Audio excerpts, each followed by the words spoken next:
আসসালামুয়ালাইকুম। আমি সামাইলা ইফতেখার। আবৃত্তি করছি কবি মাসুদুল হাসান শাওনের লেখা কবিতা নববর্ষ উদযাপন।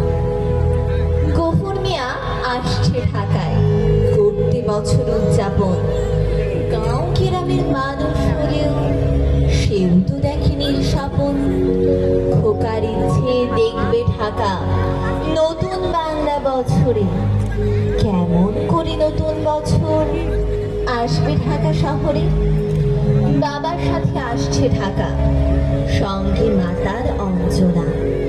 একটা দিনে হোক খুশি, যা সারা বছর গঞ্জনা। নীল শাড়িটা ছিঁড়ছে বউয়ে, ছিঁড়ছে খোকার লাল জামা।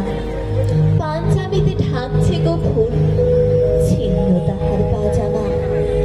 ঘুমটা দেওয়া অঞ্জনাটা তাকিয়ে দেখে কি হায়। ঝলমলে সব রঙিন মানুষ নাচছে পথে আলতা পায়।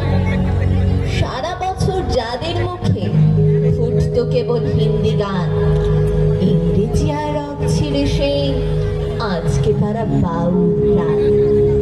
বাংলা তাদের কৃষ্টি যে আজ বাংলা পোশাক লুঙ্গিতে, উড়িয়ে আঁচল ধবল বুকে নাচছে বাংলা সঙ্গীতে।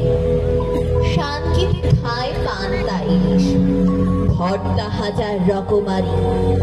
বছরের এই একটি দিনে কত যে তার ঠকমারি। গফুর মিয়া অনেক খোঁজে পায় এক হোটেল সস্তাতে। অল্প দামে বাসি পোলাও, দু তিন টুকরো গোস্ততে। তাই খেয়ে আজ তৃপ্তি ভারী পায় যে খোকা অঞ্জনা। রোজ কি আহার জুটবে তাদের এমনতর ব্যঞ্জনা। তাই দেখে এক বাবু মশাই খিল খিলিয়ে খুব হাসে। নববর্ষের এই দিনে কেউ পোলাও কোরমা খায় বসে। সবাই খাচ্ছে পান্তা ইলিশ, তোমরা এসব খাচ্ছ কি? নববর্ষ উদযাপনে গন্ধ সেথায় পাচ্ছ কি? পোলাও ছেড়ে পান্তা ধরো, ইলিশ ভাজা তরতাজা। ওতে কি আর তৃপ্তি মশাই? পান্তা ইলিশ খুব মজা। গফুর হেসে কয়, ও বাবু ইলিশ পাবো কোথায় ভাই? রোজ সকালে দুপুর রাতে মরিচ টুলে পান্তা খাই। আজকে না হয় খেলাম পোলাও নতুন বছর বরণে।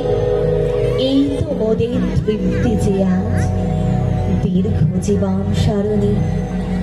ধন্যবাদ।